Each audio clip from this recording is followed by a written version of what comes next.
Bonjour, welcome sur Welcome TV. Alors, nous continuons nos actualités. L'histoire se répète. Aujourd'hui est le 15 août 2017, exactement 25 ans passés, à l'issue de la plénière conférence nationale souveraine, CNC, Etienne Tshisekedi fut élu au poste de Premier ministre de la Transition, une élection qui, entre autres, amplifiant l'impération ethnique des Kasaïens au Katanga.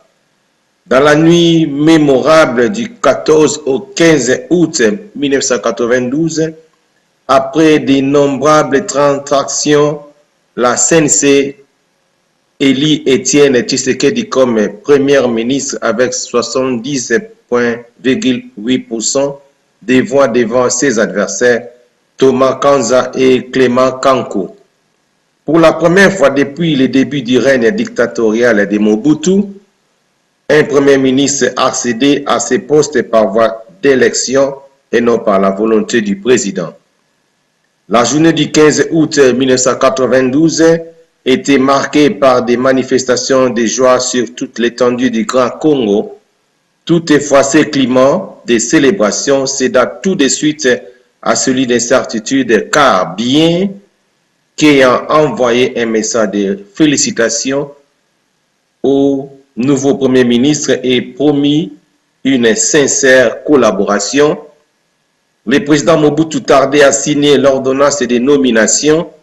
Pour calmer les esprits, la présidence de la République déclarait que les chefs de l'État n'étaient pas encore saisis officiellement par le bureau de la Conférence nationale souveraine, CNC, de l'élection d'un Premier ministre. M. Mosengo, président du bureau de la CNC, fera ainsi suivre l'acte portant élection du Premier ministre dans les courants du 17 août, et 2 jours plus tard, Mobutu, qui se trouvait à Gbadolit depuis la veille de l'élection, signera l'ordonnance numéro 92-085 portant nomination du Premier ministre Etienne Tshisekedi. Mais cette ordonnance qui faisait référence à la Constitution du 24 juin 1967, à l'ordonnance du 15 juillet 1991 portant convocation et organisation de la CNC et au compromis politique du 22 juillet 1992, ignorait l'acte constitutionnel de la CNC auquel tient Modicus, le nouveau Premier ministre. Il faudra plus d'une semaine de plus pour que le nouveau Premier ministre et le président de la République se rencontrent. Dans l'entretemps, après avoir entamé des consultations avec les représentants de toutes les plateformes qui siégeaient à la CNSA, y compris la mouvance présidentielle, Tshisekedi avait déjà composé son gouvernement. Toutefois, le leader Maximo ne sera pas à même de respecter sa promesse de conduire une transition qui tiendrait compte de toutes les tendances politiques à cause notamment des limites budgétaires. Aussi, 3 jours seulement après l'élection de Tshisekedi, Mobutu avait nommé Ngunza Karlibon au poste de ministre d'État chargé des missions personnelles du chef de l'État. Cette nomination n'avait pour but que d'instaurer une atmosphère de conflictualité au sommet de l'État, car Ngunza était le premier ministre sortant et l'un des pires adversaires de Tshisekedi. Rempli de rancœur face à la victoire politique de son pire ennemi, l'ancien premier ministre devenu ministre d'État déclarera ne pas reconnaître la scène devant une foule de militants de son parti UFRI. Dans ses discours tenus au siège national de l'UFRI, Ngunza, se laissant emporter par la colère, accusera les M. Monseigneur Mosengo et Lussor, plateforme de l'opposition à laquelle appartenait jadis UFRI, de complicité et magouille dans l'élection de Tshisekedi. Décidément chargé d'amertume, Ngunza perdra même son sens de diplomatie et ira plus loin en qualifiant les Monseigneur Mosengo des politiciens vêtus de soutanes, à mal de vengeance ou encore des drôles d'évêques.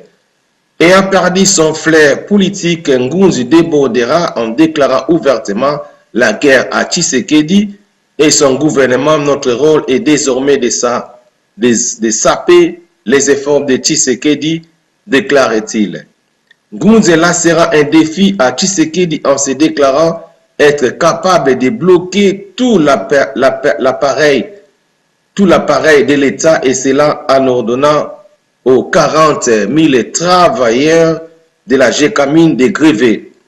Pour en rajouter à ces défis, Ngunza demandera à l'UDPS d'aller faire taire les Chabiens katangais en dehors du circuit de l'UFRI.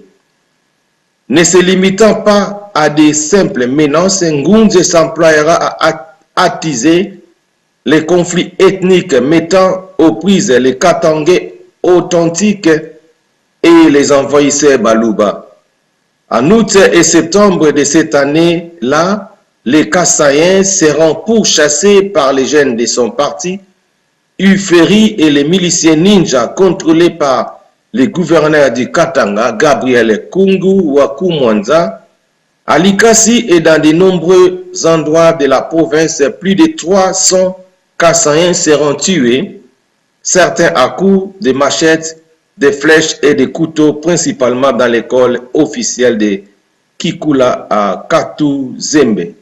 Plus de 100 000 Kassaïens du Chaba seront forcés de prendre la route de l'exil et au moins 661 d'entre eux périront de faim, de froid ou de maladies entre août 1992 et mars 1993. Cette épuration ethnique qui avait en réalité commencé au mois de septembre 1991 était jusque-là rampante. Elle prendra une tournure génocidaire avec l'élection de Tshisekedi au poste de Premier ministre. Tshisekedi sera démis de ses fonctions dès janvier 1993 à la suite d'une controverse monétaire liée à la mise en circulation du nouveau billet de 5 millions de zaïs. Selon le CNTK, deux phénomènes avaient envenimé ces tragiques événements que nous regrettons tous aujourd'hui.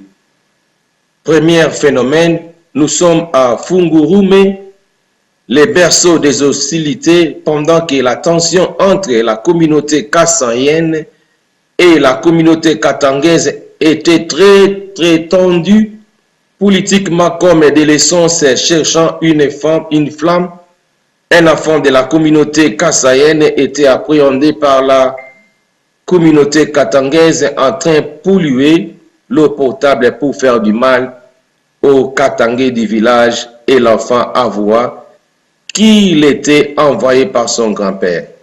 Deuxième phénomène, Lubumbashi Bel-Air, comme nul ne peut l'ignorer, Jean de Dieu Ngounz à Carlibon étaient les petits dieux du grand Katanga et Katangé, tout azimut voyait en lui sauveur un nouveau Tchombe et profaner Ngounz dans son Katanga. C'était vraiment une atteinte à l'intégrité même du grand Katanga. C'est ainsi que dans la nuit du 14-15 août, au 15 août, quand Étienne Tshisekedi était déclaré vainqueur à la CNC, il y eut une grande célébration de la communauté kassaïenne à travers toute ville et la communauté katangaise était frustrée comme des leçons qui attend une flamme. Voilà venir la flamme du quartier où l'UDPS va mettre la cravate à un bouc, les comparant à Ngounz, à Carlibon, et c'était suffisant pour une guerre ethnique. Bref, ni Tshisekedi, ni Ngounz, ni Mobutu, personne n'a accepté la responsabilité de ces atrocités. Heureusement que tous trois sont devant les victimes de ces atrocités dans l'au-delà. À nous qui sommes encore en vie, qui tuons la paix, pour que plus jamais une telle catastrophe humaine ne puisse se reproduire entre ces deux peuples jadis appelés cohabiter. C'était votre humble serviteur, le pasteur Bienvenu Messalé. Je suis kabbyliste, communicateur de la diaspora et président de la Djokaka, où il est dirigé par le président Fabrice Dzombi partout dans le monde. Alors nous continuons toujours les actualités. L'histoire de notre pays se répète toujours. Le jour, le 17 août, comme c'était 2 jours passés, le 17 août 1992, Mobutu nomme Ngounz Carlibon ministre d'État chargé des missions personnelles du chef de l'État.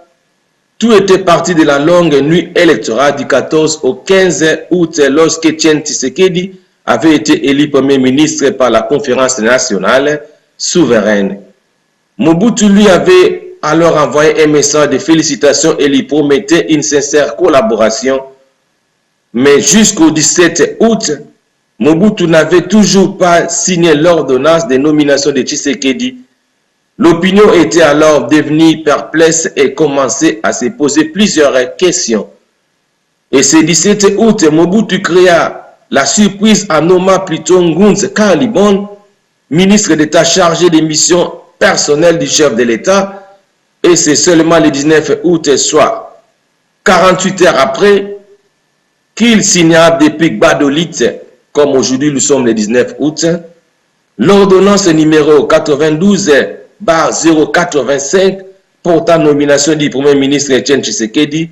Les décors étaient ainsi plantés pour une conflictualité agressive au sommet du gouvernement dès le lendemain lorsque Étienne Tshisekedi lançant les consultations pour former son gouvernement, recevant lui-même les représentants des différentes plateformes au palais du peuple. Ngounz Carlibon s'est mis à faire de même au siège national de l'UFERI à la Gombe. Il parvint à ranger derrière lui la mouvance présidentielle, l'union sacrée radicale de Kibasa Maliba et son allié libéral du professeur Sekimonyo, les Fonds unis de l'opposition du professeur Kankens, les collectifs progressistes de Lambert Mende, les cartels des 40 de Kitenge Yesu, l'UFONAL d'Antoine Kinzenga, les groupes du consensus acquis au changement des jeunes Diomi Ndongala et la FICI de Joseph Singu Uju. À l'issue des consultations, Ngounz a fait savoir que son parti ne participerait pas au gouvernement de Tshisekedi. Il fut suivi par plusieurs autres partis qui finirent par écrire aussi à Tshisekedi pour l'informer de leur décision de renoncer à participer à son gouvernement. Alors, tout le nana nous message ya ndeko na biso la mère Mende. Bongo sima na ozonge la bino parce que balobi que histoire eza se répéter. Alors, suivez les messages de la mère Mende. Vous dénoncez pratiquement un procès d'intention, alors que dans certains propos des communicateurs de la majorité, il y en a même de ceux qui sont diffusés pratiquement dans la presse écrite, disant Kabila Tolembi, on a noté. Et ce n'est pas aussi un problème au niveau de la majorité qui laisse transparaître sa volonté de toucher à l'article 220 de la Constitution. Merci. J'espère, madame, que vous ne nous recommandez pas de commencer à arrêter des gens parce qu'ils ont écrit Kabila Totondi, on a noté. Et la liberté d'opinion, qu'est-ce que vous en faites? Les gens sont libres. Pourquoi est-ce que nous parlons de démocratie? Ce sont ceux qui parlent le plus de démocratie, qui se montrent extrêmement pointilleux lorsque des gens expriment des idées qui ne rencontrent pas leur assentiment et qui voudraient qu'on les étouffe. Non, les gens ont le droit de dire « nous voulons que Kabila continue », c'est leur droit. Mais vous n'avez jamais entendu une telle position des instances officielles de la majorité présidentielle. Et je ne pense pas que les évêques grandiraient beaucoup en se mettant à débattre avec n'importe quel citoyen lambda qui exprime son point de vue. Je pense que les évêques représentent une institution tout à fait respectable qui ne peut interagir qu'avec d'autres institutions ou d'autres entités de presque même nature. Hein? La majorité vous dit des choses, le gouvernement vous dit des choses, le président vous les dit, et vous allez chercher le point de vue obscur d'un obscur cadre de la majorité, c'est à ça que vous répondez. Non, je ne pense pas que cela puisse être accepté. Et les gens sont libres, ils sont libres vraiment de dire, voici ce que nous voulons, même si cela ne rencontre pas l'assentiment des uns et des autres, aussi bien dans la majorité que l'opposition. C'est un problème de liberté d'opinion, on s'est battu pour cela. Alors, welcome back sur Welcome TV, nous sommes de retour. Alors, information très rapide, flash. J'ai fait un flash parce que M. Augustin Kabouya a lui-même aussi fait un flash. Félix Antoine Tshilombo et Jean-Marc Kabundu ne sont pas partis seuls rendre compte au charmant Moïse Katumbi et à ses amis impérialistes en Belgique. Mike Mukebai, Ndeko Eliezer et Daniel Safou sont aussi de la partie après avoir joué un mauvais coup à Peter Tiani. Attendons seulement les retours, ils deviendront plus qu'ils ne sont d'habitude, des chiens arrangés, ils n'ont pas échappé à nos caméras. Alors, Nazo, Dieu qui s'habille nos messages, il y a Ndeko Moussoussou. Olivier Kamitado. Dans cet audio, un cadeau pour M. le ministre Olivier Kamitado et porte-parole du gouverneur Moïse Katumbi. Cela s'appelle rafraîchissement de la mémoire. Suivez. Jean-Marie, je tiens d'abord à remercier M. le Premier ministre qui nous donne l'occasion de développer sur la planification et je salue les élus du peuple qui sont à nos côtés ainsi que les hautes personnalités. Regardons l'histoire récente de notre pays. En 2001, nous n'avions qu'au scepticisme de la pensée que l'optimisme de notre volonté pour dire que nous allions progresser. En 2015, nous parlons des chiffres et nous nous interrogeons pour savoir si nous serons émergents en 2020, en 2025 ou en 2030. Ça veut dire que nous avons formidablement évolué. Et la planification, effectivement, on ne peut pas évoluer sans avoir non seulement une vision claire, partagée, qui doit être traduite en action, et la vision c'est celle du président de la République, mais nous devons avoir également une planification à moyen terme et à long terme qui permettent effectivement de mieux cadrer les efforts. Et vous le savez, je n'ai pas besoin de répéter tout ce qui a été dit ici par mes collègues. Sur tous les chantiers, nous obtenons des résultats.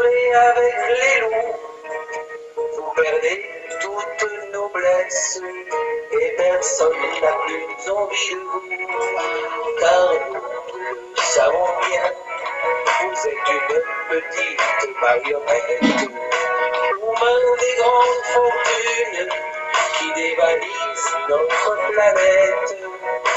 Et comme sur les îles naturelles, Le secteur de sécurité, l'armée, la police, la justice, des réformes doivent être engagées pour que les citoyennes et les citoyens aient confiance dans l'instrument de la puissance publique, mais il faut également que les citoyennes et les citoyens aient conscience que s'ils n'acquittent pas leurs impôts, que s'ils ne changent pas de mentalité, que s'ils restent toujours dans un système où chacun se prévaut d'une petite corruption larvée qui a gangréné toute la société, si on continue effectivement à ne pas faire confiance ni en l'État, ni en ses responsables, nous n'arriverons à rien. Donc cette révolution, elle part de tous les ménages, elle part des jeunes gens jusqu'aux aînés, parce que nous devons effectivement transformer la société congolaise, et personne ne fera le bonheur du Congo en dehors des Congolais eux-mêmes. Cette prise de conscience, c'est ça une véritable révolution. Oui, le changer de mentalité peut aussi partir de la manière dont les rapports sont établis entre les gouvernants et les gouvernés, en termes de droits et d'obligations, et en termes de responsabilités. Quelle place pensez-vous devoir être celle de la justice au sein de la société pour recueillir un nouvel homme et arriver à changer le Congo en fonction de cet horizon 2035? Eh bien, c'est peut-être la plus grande réforme qu'il nous faut engager. Nous avons considéré que le tout premier aspect du changement, c'est le renforcement de la gouvernance en République démocratique du Congo. La requalification de la gouvernance. Et nous avons déjà commencé quelque part. Nous n'avons pas commencé seuls. Avec qui? Dans quel secteur? Et comment? Nous avons commencé avec l'appui de nos partenaires techniques et financiers, mais surtout sur une vision très claire, très précise, sans équivoque du chef de l'État, du gouvernement, qu'il nous faut transformer la société, que ça commence par le renforcement de la gouvernance. Ça veut dire quoi? Le renforcement de l'autorité de l'État, ça veut dire que la réforme du secteur. Tout a recommencé par ici. Il n'y a que toi d'arriver. Tu as changé. Tu as changé. Bien entendu, ces résultats doivent être traduits. Il faut donc des statistiques fiables. La fiabilité des statistiques, je crois que mon prédécesseur de l'UNESCO l'a rappelé, est un vrai problème sur lequel, sous l'impulsion du Premier ministre, nous travaillons pour avoir des données réelles. Je vais donner quelques chiffres. C'est le lieu de les donner. Eh bien, l'indice de développement humain, on l'a dit ici, il n'est de richesse que d'hommes. Nous faisons de l'économie pas pour l'économie, nous faisons des performances pas pour les performances, nous les faisons pour les Congolaises et les Congolais. Eh bien, l'indice de développement humain, il y a une mesure, l'IDH. Cet indice de développement humain prend en compte plusieurs variables. La première, c'est le niveau d'éducation. Mon prédécesseur, le ministre de l'Éducation, l'a bien rappelé, les chiffres sont éloquents. C'est le niveau d'éducation. Le deuxième, c'est le niveau de vie. Le ministre de la Santé a évoqué les chiffres sur la mortalité infantile, infanto-juvénile, les progrès que nous réalisons, c'est le niveau de vie. Le troisième, c'est l'espérance de vie. Et finalement, le quatrième qui est très important, le Premier ministre l'a rappelé, c'est la richesse nationale, le niveau du produit intérieur brut. Eh bien, de ces 4 variables, nous avons l'indice de développement humain. Eh bien, l'indice de développement humain, nous avons été meurtris par le fait que le rapport mondial du programme des Nations Unies, du PNUD, qui sort une fois par an, indiquait que nous avions un indice de développement humain de 0,331. Qui nous positionne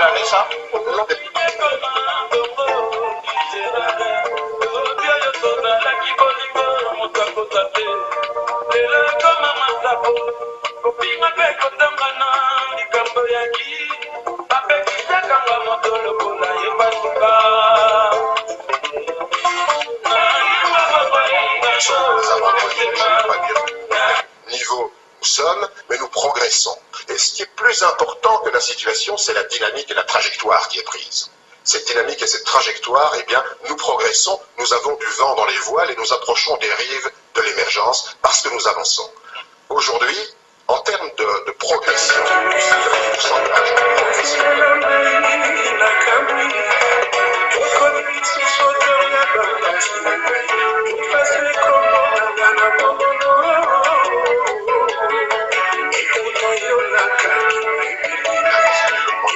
2014, nous avons affiché un taux de progression de 3,25%, ce qui nous rapproche des États les plus dynamiques d'Afrique, que ce soit l'Éthiopie, le Rwanda, eh bien nous approchons de cela. Et si nous continuons sur cette progression, avec ce pourcentage, avec ces efforts dans ces secteurs, qui touchent à l'homme et à la femme congolaise, eh bien dans 13 années, nous aurons quitté les pays d'indices de développement faible pour arriver à des indices de développement humain moyens. Vous hurlez avec les loups, vous perdez toute noblesse, et personne n'a plus envie de vous, car nous le savons bien, vous êtes une petite marionnette, aux mains des grandes fortunes qui dévalisent notre planète. Mais comme sur les îles naturelles, le temps rapetisse les prédateurs. Il faudrait que notre belle terre se débarrasse de tous ces profiteurs. Monsieur le ministre, un jour quitterait la scène. Alors, Binomo, nous venons d'écouter Moni, commentaire Pendezate Boyoki. Alors, Awa Lesusu, ils l'ont clairement dit, pas d'enterrement sans contrepartie, marchandage de la dépouille, et aujourd'hui, ils ont du mal à assumer leur mauvais rôle. Bolanda Sousso.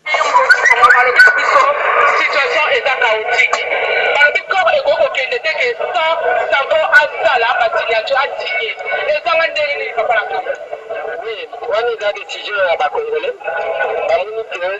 L'actuel gouvernement est petit pour la chaîne de sécurité, parce que selon Bango, c'est un gouvernement à trahison. Parce que le chef du gouvernement a dit conseiller spécial à la chaîne de sécurité. Mais à l'endroit, il n'est pas naïf. Mais il y a au nom de l'UFS. Les Balobi, ils trouvent que nous prêtres à côté pour la sécurité. Les Batsinghi, il est un premier ministre ici à Port, il y a 31 décembre 2016. Wananda pour fondation de sécurité. Là, c'est Wana va insister, même dans les pays.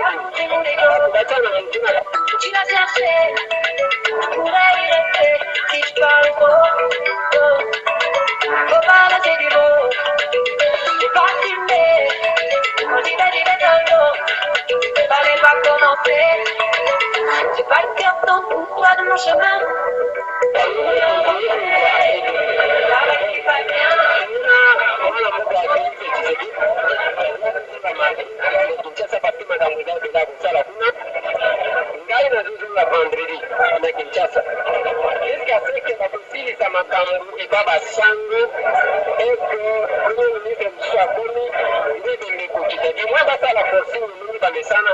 Mais je crains les conséquences en cas de possible. Pourquoi papa n'a pas jamais de baisse à Congo à l'heure actuelle? Et je les ai Ça bouge mon ego, tu l'as bien fait, je pourrais y rester si je parle faux. Faut pas laisser du mot, j'ai pas filmé, on dit d'aller dans l'eau, fallait pas commencer. J'ai pas le cœur dans tout droit de mon chemin, faut bien avancer. Paraît que c'est pas bien, ça fait de la traite. Mobutu akufa corne yawa te. Corps ya Tshisekedi bebo yawa te. Antenne na gouvernement ba bandi jamais. Oui, Michel c'était bandi. C'était criminel en errance. Azola kaliwa fandi. Michel n'a ne bandi comme le bomba ba bandi, bomba gang. Balaka ni wa Tshisekedi. Tu l'as bien fait, je pourrais y rester si je parle faux. Faut pas laisser du mot, j'ai pas filmé, on dit d'aller dans l'eau, fallait pas commencer. J'ai pas le cœur dans tout droit de mon chemin. Faut bien avancer, ya président Tshisekedi libota na ye oyo ya papa na ye na mama na ye elobi ke nzoto ya président eya le 11 bacombattant bango peuple balobi nzoto ekoki koya le 11 te mpona nu baaplike bakor ya senko te bakombata mpe balobi lisusu le 11 gouvernement nini ekoyamba nzoto ya président Tshisekedi bakombata babongo te président Tshisekedi bakonde na bo ndekobule ya kufite ko famille asali nyonso nzambe mpona nini liwa soko nandimaki te Estama, banekona kotana kozongela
Alors, Boyoki, Binomoko, rien à dire.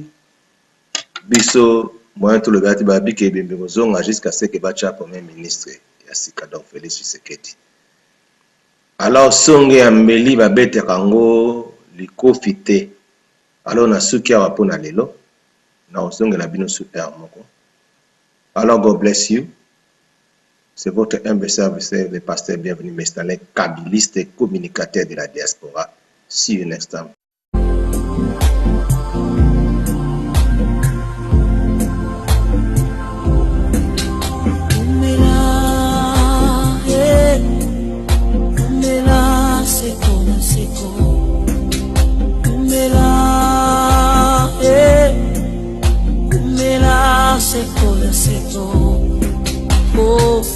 Ole kibango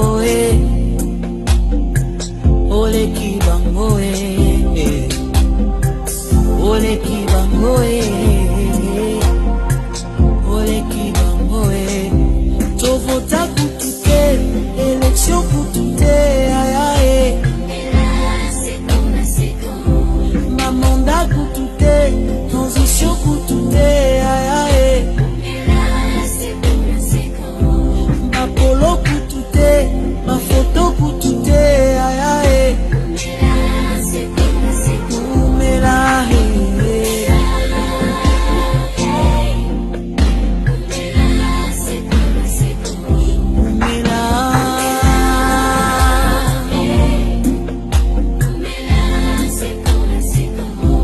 majorité coûte, opposition coûte.